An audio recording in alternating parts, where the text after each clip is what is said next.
जय हिंद, वंदे मातरम। प्यारे साथियों और सभी साथियों को मेरा प्यार भरा नमस्कार। उम्मीद करता हूं साथियों आप मस्त होंगे, स्वस्थ होंगे और अपनी जो पढ़ाई है बिल्कुल जी जान लगाकर कर रहे होंगे साथियों। और क्यों भी नहीं करना चाहिए, क्योंकि जिंदगी में मौके बार बार नहीं आता है साथियों। इसलिए जो मौका आता है उसका उसके इतना तन मन और धन से साथियों उसको इतना अपने आप को समर्पित कर दीजिएगा, ताकि साथियों ऊपर वाला भी आकर कहे कि ले तूने जिसके लिए प्रयास किया था उसको मैं तेरे सामने रखता हूं साथियों। तो इसी आशा और उम्मीद के साथ आप अपने लक्ष्य को निश्चित रूप से प्राप्त करने के लिए जी जान लगाकर पढ़ाई कर रहे होंगे साथियों।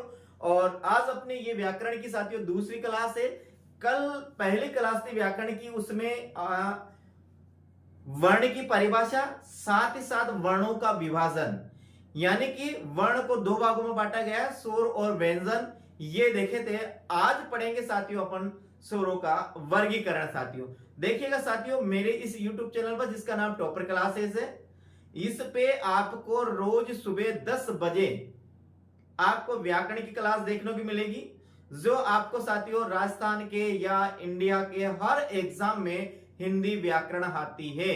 वो आप रीड की बात करो फिर या फर्स्ट ग्रेड, सेकंड ग्रेड, पटवारी, छात्रावास, पुलिस अधीक्षक, जिस पुलिस की साथियों पुलिस की वैकेंसी की किसी की भी वैकेंसी की बात करो आप साथियों, सभी में लगभग लगभग मान लेगा 20 से लेकर 30, 50 तक, 70 तक क्वेश्चन आते हैं साथियों। तो उन कुछ क्वेश्चनों को अपन बिल्कुल सुबह 10 बजे की क्लास आपको रोजाना मिलेगी। शाम की क्लास में आपको साथियों फर्स्ट ग्रेड और सेकंड ग्रेड का अभी काव्य शास्त्र चल रहा है। जैसे ही काव्य शास्त्र खत्म होता है साथियों, या तो मैं आपको भाषा विज्ञान पढ़ाऊंगा या फिर हिंदी साहित्य का इतिहास, लेकिन आपका संपूर्ण कोर्स बिल्कुल निःशुल्क रूप से पढ़ेंगे। तो एक बार पुणे में आप सभी साथियों का आज की क्लास में स्वागत करता हूं। और प्रिय साथियों देखते हैं हम आज की क्लास में क्या है साथियों। देखिएगा कल साथियों अपन ने पढ़ा वर्ण पढ़ा। वर्ण के दो भेद होते हैं, एक होते हैं साथियों स्वर होते हैं और एक क्या होते हैं व्यंजन होते हैं। पहली बात तो वर्ण क्या है।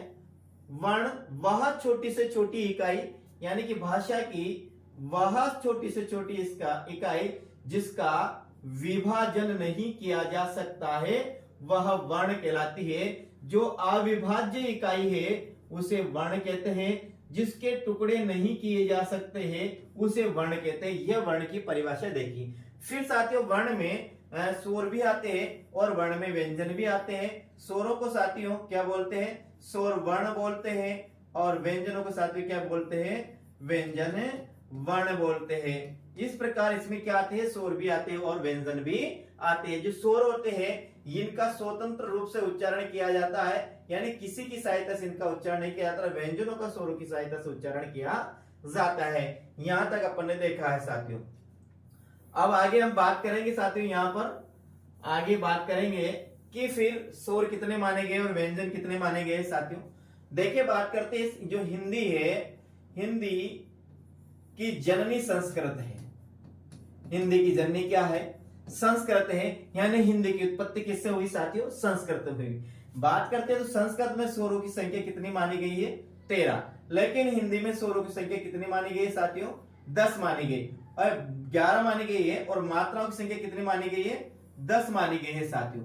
स्वर कहां से साथियों, ए से लेकर औ तक ये हिंदी में स्वर माने जाते हैं। एक और आता है साथियों, एक ये आता है अनुस्वार आता है और एक आता है साथियों ये क्या, ये विसर्ग आता है। इनको हिंदी में स्वर नहीं माना गया है, हिंदी में स्वर माना गया है। इनको अयोगवाह कहा जाता है। क्या कहा जाता है, अयोगवाह इनको कहा जाता है। तो अब आप ध्यान रखिएगा हिंदी में स्वरों की संख्या 11 है और संस्कृत में कितनी, 13 है। मात्राओं की संख्या कितनी है, 10 है साथियों। इसी प्रकार अपन बात करते हैं साथियों, हम बात करते हैं तो यहां पर अब व्यंजनों की बात करते हैं। तो व्यंजन हिंदी में कितने हैं साथियों, ध्यान रखिए। व्यंजन हिंदी में है 33 व्यंजन माने गए। कितने माने गए साथियों, हिंदी में 33 व्यंजन है। 33 में से 25 जो व्यंजन है वो स्पर्श व्यंजन है। और ये कहां से कहां तक है, के से लेकर मैं तक जितने वर्ण है ये 25 व्यंजन है जो स्पर्श व्यंजन है। और ये 25 व्यंजनों को 5 वर्गों में विभाजित किया गया है। किसमें, 5 वर्गों में विभाजित किया गया है। आरपीएससी 2016 में साथियों प्रश्न आया है सेकंड ग्रेड हिंदी में कि स्पर्श व्यंजनों को कितने भागों में बांटा गया है। तो साथियों ध्यान रखिएगा, स्पर्श व्यंजनों को कितने भागों में बांटा गया है। स्पर्श व्यंजनों को 5 भागों में बांटा गया है। अब देखो आप यहाँ फिर बात करते आगे, ये जो हिंदी में व्यंजन है तो व्यंजनों की संख्या कितनी है। व्यंजनों की संख्या है 25 में कितनी है 33 व्यंजनों की संख्या है। इसमें से 25 तो क्या है साथियों स्पर्श व्यंजन है, 4 क्या है साथियों अंतस्थ व्यंजन है, 4 क्या है साथियों ऊष्मीय व्यंजन है। ऊष्मीय व्यंजन है कितने हो जाते हैं, ये टोटल हो जाते हैं साथियों 33 व्यंजन 11 स्वर। टोटल कितने वर्ण हो जाते हैं हिंदी में साथियों, हिंदी में टोटल वर्ण हो जाते हैं 44 साथियों। ठीक है, अब कक्षा को अपन शुरू करते हैं, आगे शुरू करते हैं साथियों आज की क्लास को। अब देखें यहां पर ये हुआ अपन ने स्वरों की बात करी। अब यहां पर देखते हैं अपन बात करते हैं स्वरों का वर्गीकरण। यहां लिखा हुआ स्वरों का वर्गीकरण, क्या लिखा है स्वरों का वर्गीकरण। तो देखिए स्वर ध्वनियों का वर्गीकरण 6 आधारों पर किया गया है। कितने आधारों पर किया गया है साथियों ध्यान रखने, स्वर ध्वनियों का वर्गीकरण 6 आधारों पर किया गया है। वह 6 आधार कौन कौन से है, ध्यान से देखिए जो 6 आधारों पर इनका वर्गीकरण किया गया है वे 6 आधार कौन कौन से हैं।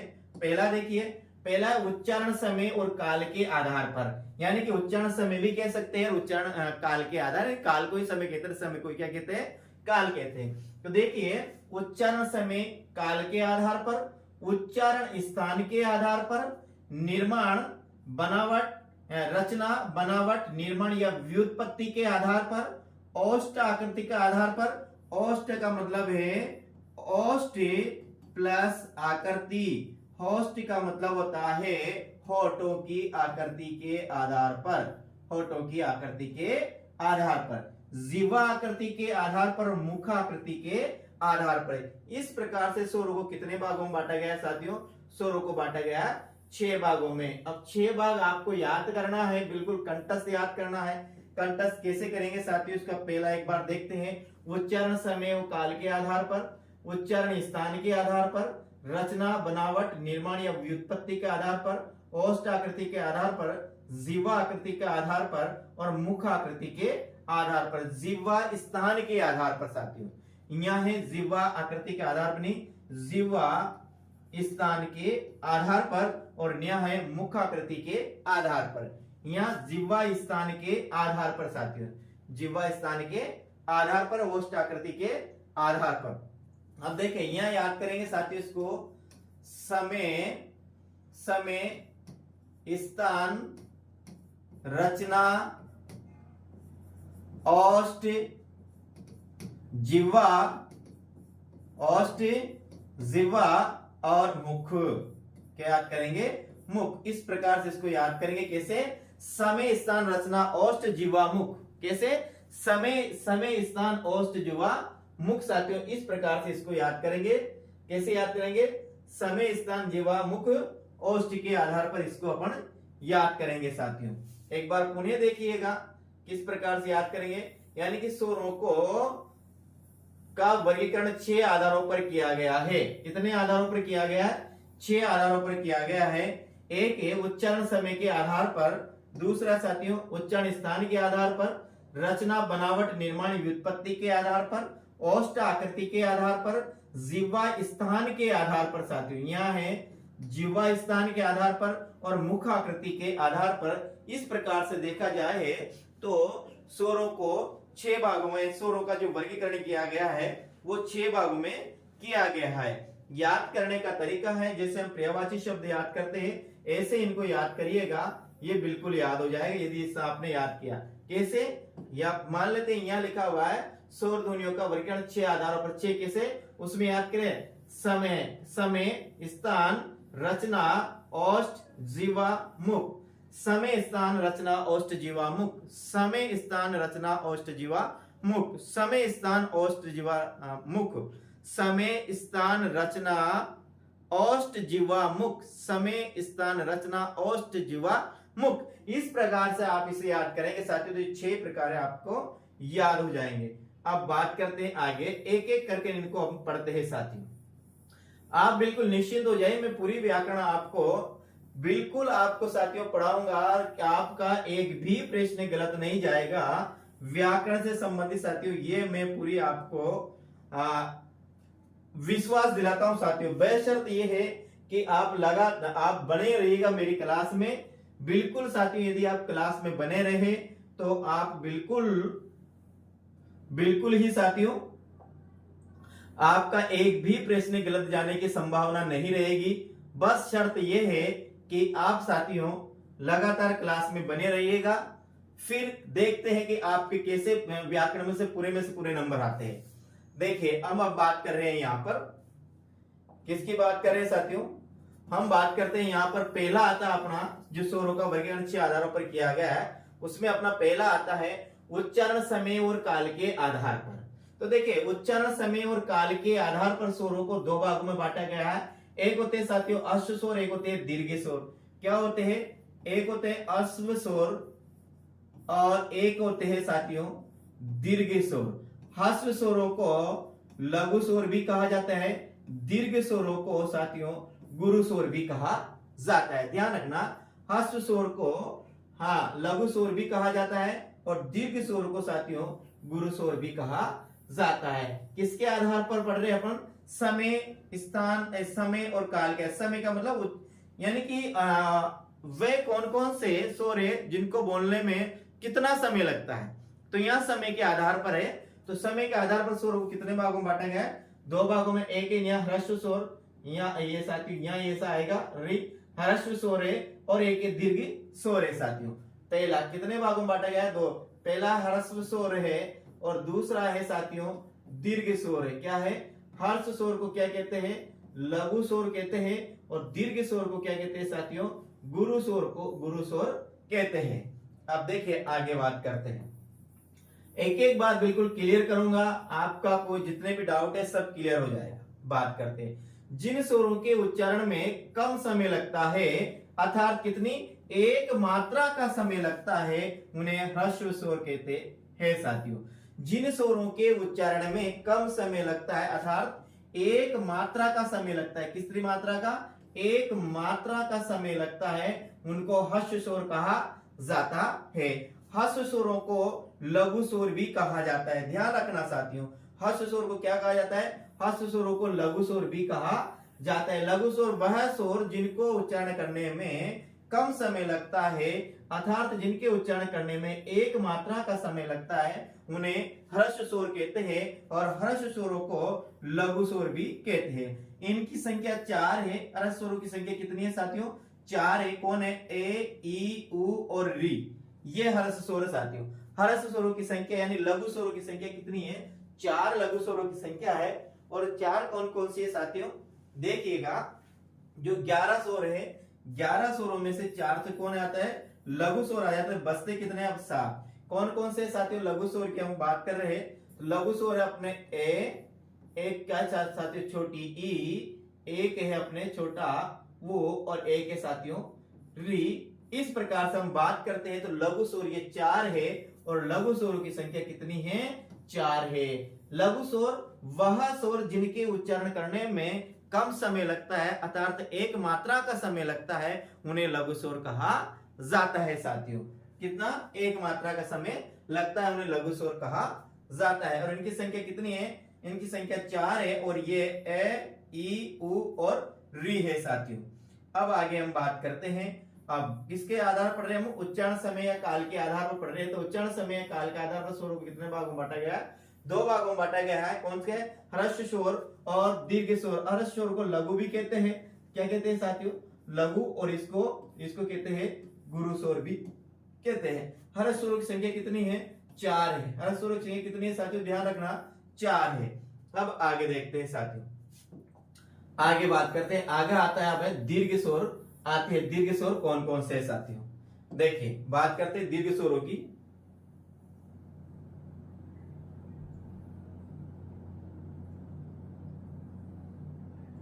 देखिए साथियों हम बात करते हैं यहां पर दीर्घ स्वरों की। तो दीर्घ स्वर वे स्वर जिनका उच्चारण में ह्रस्व स्वरों की अपेक्षा अधिक समय लगता है अर्थात दो मात्राओं का समय लगता है दीर्घ स्वर कहलाते हैं। वह स्वर जिनके उच्चारण करने में हर्ष स्वरों की या लघु स्वरों की अपेक्षा अधिक समय लगता है अर्थात दो मात्राओं का समय लगता है, उनको क्या कहते हैं? उनको दीर्घ स्वर कहते हैं। कितनी मात्राओं का समय लगता है? दो मात्राओं का समय लगता है। लघु स्वरों की अपेक्षा जिनका उच्चारण करने में ज्यादा समय लगता है अर्थात दो मात्राओं का समय लगता है, उनको साथियों क्या कहते हैं? उनको दीर्घ स्वर कहते हैं। वह स्वर जिनके उच्चारण करने में अधिक समय लगता है, अधिक समय किसे? लघु स्वरों की अपेक्षा जिनमें अधिक समय लगता है अर्थात उसको न्यू कह सकते हैं कि जिनमें दो मात्राओं का समय लगता है उनको दीर्घ स्वर कहा जाता है। दीर्घ स्वरों को गुरु स्वर भी कहा जाता है साथियों, ध्यान रखना, दीर्घ स्वरों को गुरु स्वर भी कहा जाता है और इनकी संख्या 7 है। इनकी दीर्घ स्वरों की संख्या कितनी है साथियों? दीर्घ स्वरों की संख्या कितनी है? ध्यान रखना, दीर्घ स्वरों की संख्या है 7। आ, ई, उ, ए, ऐ, ओ, औ। आ, ई, उ, ए, ऐ, ओ, औ। ये है साथियों क्या है? ये दीर्घ स्वर है और इन दीर्घ स्वरों को क्या कहा जाता है? दीर्घ स्वरों को लघु स्वर भी कहा जाता है साथियों। दीर्घ स्वरों को क्या कहा जाता है? दीर्घ स्वरों को गुरु स्वर भी कहा जाता है। ये है, इन्हें कहते हैं साथियों दीर्घ स्वर। क्या कहते हैं? दीर्घ स्वर। और दीर्घ स्वरों को अपन गुरु स्वर भी कहते हैं, यानी दो इसके नाम है साथियों। दीर्घ स्वर भी कहते हैं इसे और गुरु स्वर भी कहते हैं। इनकी संख्या कितनी है? 7 है। लघु स्वरों की संख्या कितनी है? 4 है। दोनों को मिलाएंगे साथियों कितने हो जाएंगे? 11 स्वर हो जाएंगे। किसके आधार पर पढ़ रहे हैं अपन? अपन पढ़ रहे हैं साथियों समय या काल के आधार पर। समय ऑब्लिक काल के आधार पर, समय ऑब्लिक काल के आधार पर स्वरों को दो भागों में बांटा गया है। एक के साथियों कौन सा है? हर्ष स्वर है और एक के साथियों कौन सा है? दीर्घ स्वर है। एक है हर्ष स्वर है और एक है दीर्घ स्वर। हर्ष स्वर को क्या है? एक तो है साथियों क्या है? हर्ष स्वर है और एक के साथियों दीर्घ स्वर। हर्ष स्वर को लघु स्वर भी कहते हैं, दीर्घ स्वर को गुरु स्वर भी कहते हैं। हर्ष स्वर में कम समय लगता था, एक मात्रा का समय लगता है। दीर्घ स्वर में लघु स्वर की अपेक्षा अधिक समय लगता है अर्थात दो मात्रा का समय लगता है। हर्ष स्वरों की संख्या 4 है, दीर्घ स्वरों की संख्या 7 है। हर्ष स्वर ए, ई, उ और री है और ये है साथियों आ, ई, उ, ए, ओई। तो ये समझ में आ गया होगा साथियों कि किसके आधार पर? समय काल के आधार पर स्वरों को कितने भागों में बांटा गया है? 2 भागों में बांटा गया है प्रिय साथियों। अब आगे बात करते हैं अपन, आगे बात करते हैं पहला स्वरों का उच्चारण। स्वरों का कितने भागों में बांटा गया है? स्वरों को 6 भागों में बांटा गया है, जिसमें पहला अपन ने पढ़ा है, किस आधार पर पढ़ा है? पहला अपन ने पढ़ा है उच्चारण समय या काल के आधार पर। उच्चारण समय या काल के आधार पर। अब दूसरा अपना आता है साथियों उच्चारण स्थान के आधार पर। उच्चारण स्थान के आधार पर। तो उच्चारण स्थान के आधार पर पुण्य स्वर को कितने भागों में बांटा गया है? 2 भागों में, 2 भेद है या 2 भागों में बांटा गया है। एक है अनुनासिक, एक है अन अनुनासिक या नीरनुनासिक। ध्यान रखना, एक है अन अनुनासिक या नीरनुनासिक के साथियों। अब देखिए किसके आधार पर ये है स्थान के आधार पर, उच्चारण स्थान के आधार पर। किसके आधार पर? उच्चारण स्थान के आधार पर स्वरों को कितने भागों में बांटा गया है? 2 भागों में बांटा गया है। एक है अनुनासिक, एक है अन अनुनासिक या नीरनुनासिक। अन अनुनासिक को नीरनुनासिक भी बोलते हैं साथियों, ध्यान रखना, अन अनुनासिक को नीरनुनासिक भी बोलते हैं। अनुनासिक का मतलब है जिसका उच्चारण नाक और मुख से किया जाता है उन्हें अनुनासिक स्वर कहा जाता है। जिनका उच्चारण केवल मुख के द्वारा ही किया जाता है उनको अन अनुनासिक या नीरनुनासिक स्वर कहते हैं। अनुनासिक स्वर जिनका उच्चारण नाक और मुख दोनों से किया जाता है साथियों उनको अनुनासिक कहते हैं, और जिनका उच्चारण केवल मुख के द्वारा किया जाता है उन्हें क्या कहते हैं? अन अनुनासिक या नीरनुनासिक कहते हैं। अनुनासिक स्वरों का अंकन साथियों चंद्र बिंदु के द्वारा किया जाता है। जिन स्वरों पर चंद्र बिंदु लगा हुआ होता है वह अनुनासिक स्वर कहलाते हैं, और जिन स्वरों पर चंद्र बिंदु नहीं लगा हुआ आता है साथियों उनको अनअनुनासिक या निरनुनासिक स्वर कहा जाता है। तो ठीक है, देखिए अनुनासिक स्वर का मतलब है जिनका उच्चारण, जिन स्वरों का उच्चारण किसका, जिन स्वरों का उच्चारण अपन किसके आधार पर पढ़ रहे हैं, उच्चारण स्थान के आधार पर पढ़ रहे हैं प्रिय साथियों।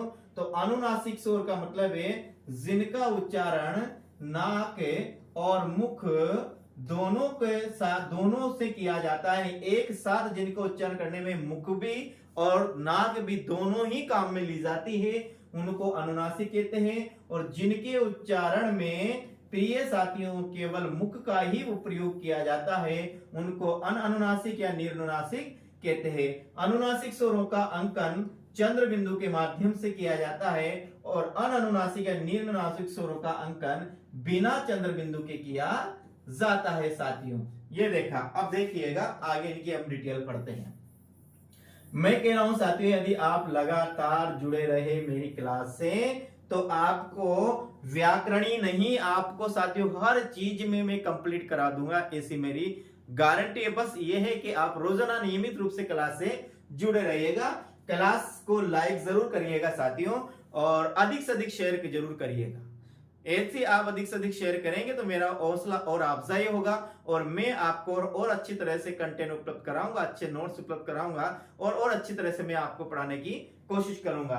तो प्रिय साथियों बढ़ते हैं हम आगे।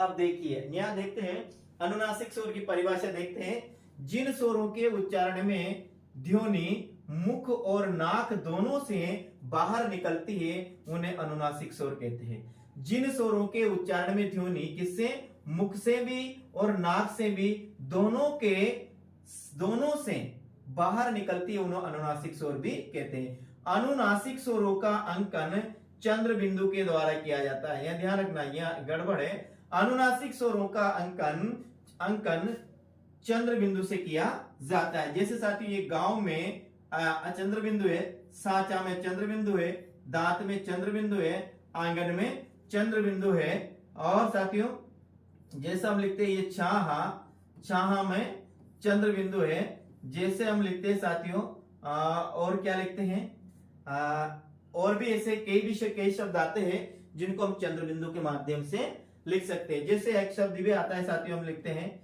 चांद लिखते हैं साथियों, तो ये चांद में भी चंद्र बिंदु है। यानी कि जहां पर भी आपको चंद्र बिंदु देखने को मिलता है तो वह स्वर कौन से होंगे साथियों, अनुनासिक स्वर होंगे साथियों। इस बात को आप ध्यान रखिएगा। देखो ये गांव है साथियों, क्या लिखा हुआ है। अब यह सोच रहे हैं ये तो अन्य स्वर तो है नहीं, इसमें बिल्कुल साथियों स्वर है, इसमें गे है और गे के बाद क्या है, ये है साथियों, क्या है, ये है। तो यह देखिए ये यहाँ पर अनुनासिक स्वर का प्रयोग हुआ। अनुनासिक का मतलब है जिसका उच्चारण नाक और मुख दोनों से किया जाता है उन्हें अनुनासिक स्वर कहा जाता है। अगला अपने पास आता है साथियों निरनुनासिक या अनअनुनासिक या निरनुनासिक स्वर आता है साथियों। अब देखिए अपन बात करते हैं इसकी। अनअनुनासिक या निरनुनासिक का मतलब है जिसका उच्चारण केवल नाक द्वारा ही मुख द्वारा ही किया जाता है, अर्थात जिसमें चंद्र बिंदु का प्रयोग नहीं होता है, यूं समझ लीजिएगा वे अनुनासिक या निरनुनासिक स्वर कहलाते हैं साथियों। अब आगे हम बात करते हैं इसके बारे में। देखिएगा जिन स्वरों का उच्चारण करते समय वायु अर्थात ध्वनि केवल मुख से निकलती है उन्हें अनुनासिक या निरनुनासिक स्वर कहते हैं। जिन स्वरों का उच्चारण करते समय वायु कहां से निकलती है, केवल वायु या फिर ध्वनि केवल मुख से निकलती है, ऐसे स्वरों को अनअनुनासिक या निरनुनासिक स्वर कहा जाता है। जैसे साथियों ये ए है, आ, ई, इधर उधर, आना जाना, ये जितने भी है साथियों ये सब अनुनासिक स्वर है या निरनुनासिक स्वर है साथियों, ध्यान रखना। तो अभी अपन ने पढ़ा है किसके आधार पर, स्वरों का वर्गीकरण पढ़ा अपन ने उच्चारण स्थान के आधार पर।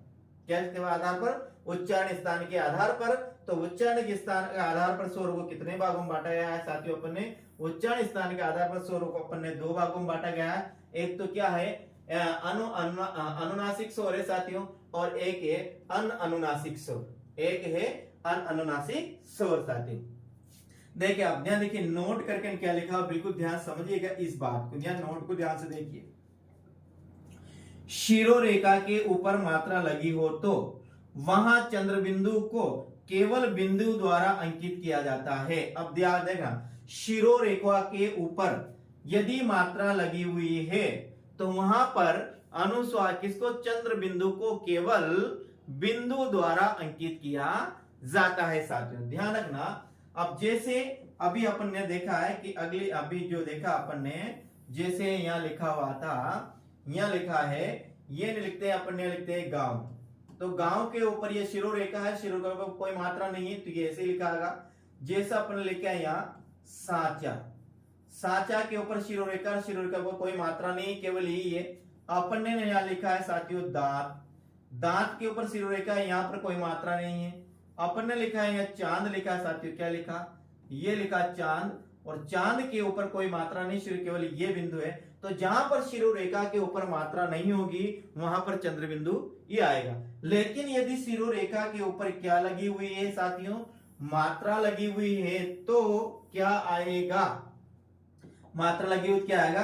अब जैसे यहाँ लिखा हुआ है जींस, क्या लिखा हुआ है, ये लिखा हुआ है यहाँ पर जींस, और जींस के शिरोरेखा पर क्या लगी हुई है, ये मात्रा लगी हुई है साथियों। तो ये मात्रा लगी हुई है, तो यहाँ पर जो ये बिंदी लगाई मैंने, तो यहाँ पर ये बिंदी है, ये क्या है, ये चंद्र बिंदु है साथियों, ये क्या है, चंद्र बिंदु है। ये यहाँ पर ये चंद्र बिंदु को इस प्रकार लगाने का हिंदी में विधान नहीं है, इसलिए यहाँ लिखा है शिरोरेखा के ऊपर मात्रा लगी हो तो वहां चंद्र बिंदु को केवल साथियों बिंदु के द्वारा अंकित किया जाएगा। इस बात को आपको ध्यान रखना है साथियों। आगे बात करिएगा, जैसे यहाँ लिखा, अगला लिखा अपने लिखा है नींद, तो नींद में भी ये बिंदी है साथियों, ये क्या है, चंद्र बिंदु है। आगे लिखा ओस, ओस में भी ये क्या है, चंद्र बिंदु है। ये मैं है, मैं भी क्या है, चंद्र बिंदु है। ये मैं लिखता हूं, इसमें भी क्या है, चंद्र बिंदु है साथियों। तो ये जितनी भी है, यदि शिरोरेखा के ऊपर मात्रा आती है, नजर आती है आपको, तो समझ जाना कि वो चंद्र बिंदु लगा हुआ है साथियों। तो ये पढ़ा अपन ने उच्चारण स्थान के आधार पर। अगला आता है साथियों अपने, क्या याद कर अपन ने, समय, स्थान, रचना, बनावट, निर्माण, उत्पत्ति, औष्ठ, जीवामुख। तो अगला अपना जो आता है साथियों कौन सा आएगा, अगला जो अपना आता है वो आता है, हाँ देखिए अपना जो अगला आता है वो आता है रचना, बनावट या निर्माण या उत्पत्ति के आधार पर। बिल्कुल ध्यान समझने की कोशिश कीजिएगा, बिल्कुल अच्छी तरह से मैं आपको समझाऊंगा। यह लिखा हुआ है रचना का अर्थ भी निर्माण होता है, निर्माण का अर्थ भी, बनावट का निर्माण भी अर्थ भी निर्माण ही होता है, और व्युत्पत्ति का मतलब भी बनावट ही होता है। व्युत्पत्ति का मतलब बनावट या निर्माण ही होता है साथियों। देखिएगा, इस आधार पर स्वरों का वर्गीकरण दो भागों में किया गया है। किसके, देख पहली बात ने देखते, पहला अपन ने देखा यहाँ समय या फिर काल के आधार पर, कितने भागों में, दो भागों में। दूसरा देखा उच्चारण स्थान के आधार पर, उच्चारण स्थान के आधार कितने भागों में, दो भागों। कौन सा, पहला है अनुनासिक और दूसरा है अनअनुनासिक या फिर निर्नुनासिक। तीसरा देखा अपन ने रचना, बनावट या निर्माण के आधार, कितने भागों में, दो भागों में। कौन कौन से, एक साथियों मूल स्वर है और एक क्या है, संधि स्वर है साथियों। इसके बाद देखो आप, अगला आता है अपना औष्ठ के आधार पर। किसके आधार पर, औष्ठ के आधार पर भी दो भागों में बांटा है। जिह्वा स्थान के आधार पर तीन भागों में बांटा है। और साथियों देखिए यहाँ इसको वही लातवाएं देखते हैं, अपन वहां पर बात करेंगे। आपको और फिल्म वहां पर ले जाता हूं और आपको अच्छी तरह से मैं इसको याद ही करवा देता हूं साथियों। तो इसकी बार बार जो झंझट है वो आपको झंझट खत्म हो जाएगी साथियों। देखिए आप, ये देखिए साथियों, ये आता है अपना, यह है समय और काल के आधार पर। किसके आधार पर, समय और काल के आधार पर दो भागों में बांटा गया है। उच्चारण स्थान के आधार पर दो भागों में बांटा गया है। रचना, बनावट, निर्माण के आधार पर दो भागों में बांटा गया है। औष्ठ आकृति के आधार पर 2 भागों में बांटे गए हैं, जीवा स्थान के आधार पर 3 भागों में बांटे गए हैं और मुख आकृति के आधार पर 4 भागों में बांटे गए हैं। कौन? स्वर। समय स्थान इसके आधार पर साथियों एक तो है ह्रस्व स्वर है और एक दीर्घ स्वर है। ह्रस्व स्वर को लघु भी कहा जाता है, दीर्घ भी कहा जाता है। और उच्चारण स्थान के आधार पर साथियों एक स्वर तो कौन सा आता है? उच्चारण स्थान के आधार पर अनुनासिक आता है, जो नाक और मुख से किया जाता है। और एक आता है अनुनासिक या फिर निर्नुनासिक। रचना बनावट निर्माण का आधार पर क्या आता है? एक तो मूल स्वर है साथियों और एक है साथियों संधि स्वर। मूल स्वर है, संधि स्वर। औष्ठ आकृति का आधार पर एक वृत्ताकार है, क्या है? वृत्ताकार है और एक है अवृत्ताकार। वृत्ताकार को वृत्तमुखी बोलते हैं, अवृत्ताकार को अवृत्तमुखी भी बोलते हैं। जीवा का आधार पर साथियों अग्रस्वर, फिर एक है मध्य स्वर और एक है साथियों पश्य स्वर। और मुखाकृति के आधार पर 4 भागों में बांटा गया है, सवृंत स्वर, अर्ध सवृंत स्वर, अर्ध विवृत स्वर और विवृत स्वर। इस प्रकार से आप इसको याद करिए। जैसा मैंने आप याद कर रखा है साथियों, वैसे का वैसा ही आप भी याद कर लीजिएगा, बड़ा आनंद आएगा। एग्जाम बिल्कुल एक बार में क्लियर हो जाएगा आपका, यदि इस प्रकार से आपने याद किया तो।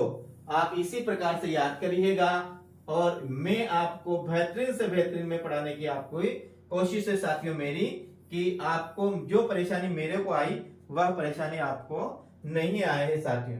क्योंकि मैंने साथियों एक कंपटीशन फाइट करने के लिए बहुत कड़ा संघर्ष किया है और ये जितने भी है साथियों, ये सब नोट्स मेरे द्वारा ही बनाए हुए हैं। मैंने कहीं पुस्तकों का अध्ययन किया है बिना कोचिंग के साथियों, बिना कोचिंग के साथियों।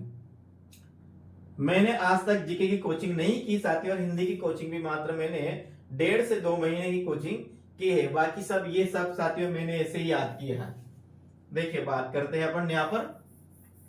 अगला अपना पढ़ रहे थे साथियों रचना बनावट या निर्माण के आधार पर। तो रचना बनावट निर्माण या व्युत्पत्ति के आधार पर 2 है, एक है मूल स्वर है और एक है संधि स्वर है। पहले नहीं देख लेते हैं। मूल स्वरों की संख्या है साथियों 4 और संधि स्वरों की संख्या है साथियों 7। मूल स्वर कौन कौन से साथियों?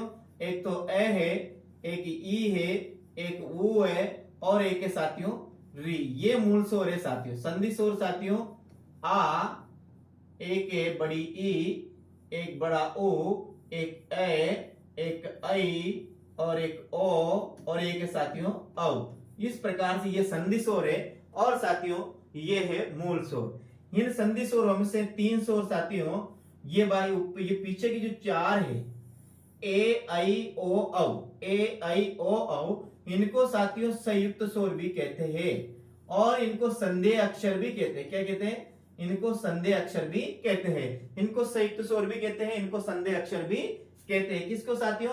संधि स्वरों को में से 4 है ए आई ओ, क्योंकि ये 4 बने ये भिन्न स्वरों के मेल से बने हैं। जो 2 भिन्न स्वरों के मेल से बनने वाले स्वरों को संधि स्वर कहा जाता है। संधि स्वर तो इन 7 को कहा जाता है, लेकिन जो 4 ये भिन्न स्वरों से बने हुए इनको संयुक्त स्वर भी कहा जाता है, इन्हें संध्या अक्षर भी कहा जाता है। तो ये मूल स्वर है जिनकी संख्या कितनी है? 4 है। ये संधि स्वर जिनकी संख्या कितनी है? 7 है। ए आई उ ये है और बाकी ये है साथियों। आगे हम बात करते हैं। अब देखिएगा हम बात करते हैं साथियों। पहला अपना आता है मूल स्वर। क्या आता है? पहला अपना आता है मूल स्वर। जिन स्वरों के उच्चारण में किसी दूसरे स्वर की सहायता नहीं ली जाती है मूल स्वर कहलाते हैं। यानी कि मूल स्वर, जिन स्वरों के उच्चारण में किसी दूसरे स्वर की सहायता नहीं ली जाती है वह मूल स्वर कहलाते हैं। और मूल स्वरों की संख्या कितनी है? आगे बढ़ेंगे। जिन स्वरों के उच्चारण में किसी दूसरे स्वर की सहायता नहीं ली जाती है मूल स्वर कहलाते हैं। ये परिभाषा एक बार पुनः देखिएगा आप। क्या परिभाषा? देखिएगा, जिन स्वरों के उच्चारण में किसी दूसरे स्वर की सहायता नहीं ली जाती है उन्हें मूल स्वर कहते हैं। परिभाषा, जिन स्वरों का विभाजन या विच्छेद नहीं किया जा सकता है उन्हें भी क्या कहते हैं?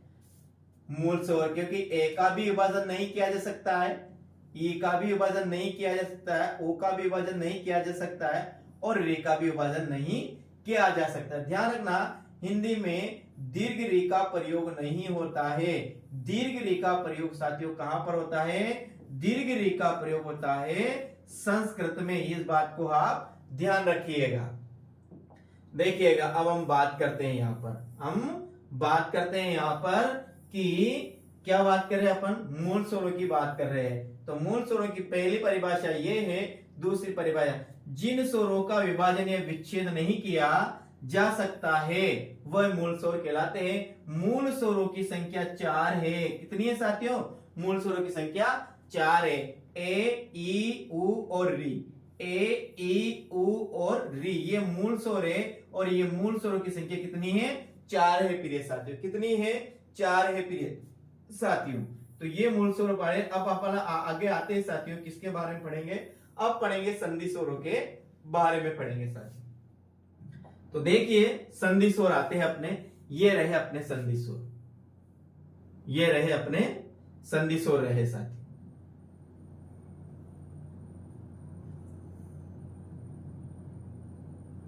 ज्यादा ही छोटा हो जाएगा शायद आपको। यहां तक देखते हैं इसको, यहां तक ले लेते।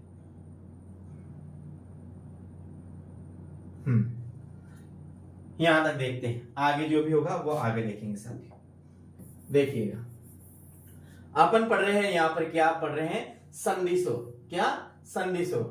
तो वे स्वर जो दो स्वरों के मेल से बने हैं, वे स्वर जो दो स्वरों के मेल से बने हैं उनको संधि स्वर कहा जाता है। वे स्वर जो दो स्वरों के मेल से बने हैं अर्थात जिनका विभाजन किया जा सकता है वह क्या कहलाते हैं? संधि स्वर कहलाते हैं। पहले बात तो ये दो स्वरों के मेल से बने हुए थे। यदि दो से बने हैं तो उसका विभाजन भी किया जा सकता है। यानी कि वह स्वर जो दो स्वरों के मेल से बने हैं जिनका विभाजन या विच्छेद किया जा सकता है वह संधि स्वर कहलाते हैं साथियों। ठीक है, परिभाषा कोई ज्यादा कठिन परिभाषा नहीं है साथियों। आप 1 2 4 बार पढ़ेंगे आपको बिल्कुल याद हो जाएगी। वे स्वर जो दो स्वरों के मेल से बने हैं अर्थात जिनका विभाजन किया जा सकता है वह संधि स्वर कहलाते हैं। संधि स्वरों की संख्या कितनी है प्यारे साथियों? 7 है। संधि स्वरों की संख्या कितनी है प्रिय विद्यार्थियों? संधि स्वरों की संख्या है 7 है। आ, ई, उ, ए, ऐ, ओ, औ। आ, ई, उ, ए, ऐ, ओ, औ। टोटल कितने हो जाते हैं? ये 7। तो संधि स्वरों की संख्या कितनी हो जाती है? 7 हो जाती है। अब आगे बात करते हैं संधि स्वरों का निर्माण कैसे हुआ।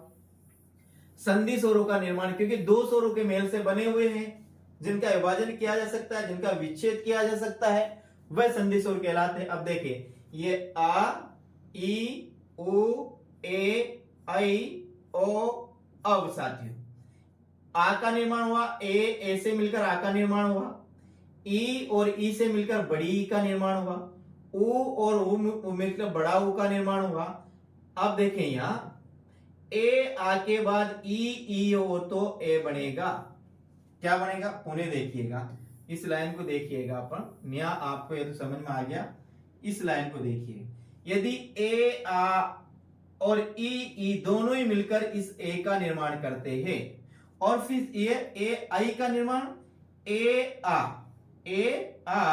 और ए आई, यानी कि ए के बाद ए हो तो भी आई बनेगा, आ के बाद ए हो तो भी आई बनेगा, और साथियों आ के बाद ए हो तो भी आई बनेगा, ए के बाद क्या हो? ए हो तो भी ए बनेगा। यानी इस आई का जो निर्माण हुआ ये साथियों यहाँ पर गुण संधि है, यहाँ पर दीर्घ संधि है, यहाँ पर गुण संधि है, यहाँ पर दीर्घ संधि है। ध्यान रखिएगा क्या है, एक बार पुनः देखिएगा, एक बार पुनः देखिए।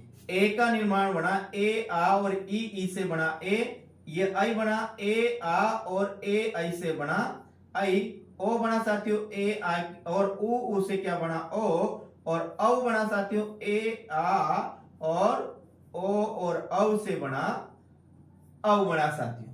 यानी कि यहां देखते हैं तो इन दोनों में किसमें साथियों? एक तो इसमें और साथियों एक इसमें, दोनों में क्या है? ये गुण संधि का नियम, गुण संधि है। और साथियों इसमें और इसकी बात करते हैं तो ये क्या है? दीर्घ संधि है। यानी दीर्घ संधि में, गुण संधि में ये दोनों बनते हैं साथियों और एक मात्रा वाले, और दीर्घ संधि में साथियों आई और ओ बनता है, यानी कि 2 मात्रा वाले। एक मात्रा वाली दीर्घ संधि, दो मात्रा वाली, एक मात्रा वाली गुण संधि, दो मात्रा वाली दीर्घ संधि साथियों। अब देखिएगा ये जो सात है, इन सातों को तो क्या कहा जाता है, संधि स्वर कहा जाता है। इन सातों को क्या कहा जाता है, इन सातों को संधि स्वर कहा जाता है। यहां से लेकर यहां तक जो ये सात है, इन सातों को संधि स्वर कहा जाता है। क्या कहा जाता है प्रिय साथियों, संधि स्वर कहा जाता है। और बाकी जो चार है, और बाकी जो चार कौन से, एक, ये दो, और ये तीन, और ये चार है। ये चार है साथियों, यहां से लेकर यहां तक ये चार है। इनको संधि स्वर तो कहते ही से, लेकिन इन चारों को संयुक्त स्वर भी कहते हैं, इन्हें संध्या अक्षर भी कहते हैं। संयुक्त स्वरों की संख्या पूछ ले तो कितनी है, चार है। संध्या अक्षर की संख्या पूछ ले तो कितनी है, चार है। और संधि स्वरों की संख्या पूछ ले तो कितनी है, 7 है। तो ध्यान रखिएगा आप, क्या ध्यान रखेंगे कि संधि स्वरों की संख्या 7 है, लेकिन संयुक्त स्वर या फिर संध्या अक्षरों की संख्या कितनी है, 4 है साथियों। जो दो भिन्न स्वरों के मेल से बने होते हैं, जिनका विभाजन या विच्छेद किया जा सकता है, उन्हें संधि स्वर कहते हैं साथियों। आगे देखिए, ये दो भिन्न स्वरों से, ये दो भिन्न स्वरों से बने होते हैं। इन दो भिन्न स्वरों का जिनसे निर्माण होता है उनको साथियों संयुक्त स्वर या संध्या अक्षर कहते हैं। और जिनका दो स्वरों से निर्माण होता है वो क्या होता है साथियों, वे कहलाते हैं संधि स्वर। आगे बात करते हैं साथियों। बिल्कुल साथियों, आप बिल्कुल लगातार बनिए रहिएगा। मैं आपका एक एक डाउट है साथियों, जो आज तक आपका किसी भी कोचिंग ने क्लियर नहीं किया होगा, मैं उनको पूरा डाउट को क्लियर करूंगा साथियों। जिन स्वरों का निर्माण असमान स्वरों के योग से होता है उन्हें संयुक्त स्वर कहते हैं। ये असमान स्वर है, यहां से यहां तक ये असमान, यानी कि आगे अलग, यहाँ अलग है और यहाँ अलग है, यहाँ अलग है, यहाँ अलग है, यहाँ आई भी आएगा साथियों, ध्यान रखना। यहाँ अलग है, यहाँ अलग है, यहाँ अलग है, और यहाँ ओ भी आएगा, और यहाँ पर अलग है। यानी कि ये इधर के अलग है और ये इधर के क्या है, अलग है। तो यहाँ वही कहा कि जिन स्वरों का निर्माण असमान स्वरों से हुआ है उनको संयुक्त स्वर कहते हैं। और इनकी संख्या 4 है, ए आई ओ औ। संयुक्त स्वरों को संध्या अक्षर भी कहते हैं साथियों। क्या कहते हैं, संयुक्त स्वरों को संध्या अक्षर भी कहते हैं साथियों। ध्यान रखना, संयुक्त स्वरों को क्या कहते हैं, संध्या अक्षर भी कहते हैं। इस प्रकार साथियों आज अपनी क्लास है, यहां तक अपने क्लास को लिया है। 3 भागों अपने स्वरों का 6 आधार पर वर्गीकरण किया। उसमें 3 देखा, पहला देखा उच्चारण समय काल के आधार पर, दूसरा देखा उच्चारण स्थान के आधार पर, तीसरा देखा रचना बनावट निर्माण या उत्पत्ति के आधार पर साथियों। रचना बनावट निर्माण या उत्पत्ति के आधार पर ये वही पढ़ रहे थे अपन, मूल स्वर और संधि स्वर साथियों। अब क्लास कैसी लगी मुझे आप जरूर बताकर जाइएगा साथियों, कमेंट के माध्यम से बताइएगा। कॉल के माध्यम से कोई परेशानी हो साथियों तो मेरे नंबर है 95 71 19 44 और 37। यहाँ साथियों आप मेरे से संपर्क कर सकते हैं, मैसेज कर सकते हैं साथियों, आप साथियों कॉल कर सकते हैं। वैसे मैं साथियों लगभग आपका कॉल अटेंड कर लूंगा, यदि मैं फ्री रहा तो। वैसे फ्री रहता हूँ स्कूल टाइम के बाद, लगभग फ्री है। बाकी यदि आपको कोई परेशानी हो तो आप कॉल भी कर सकते हैं साथियों।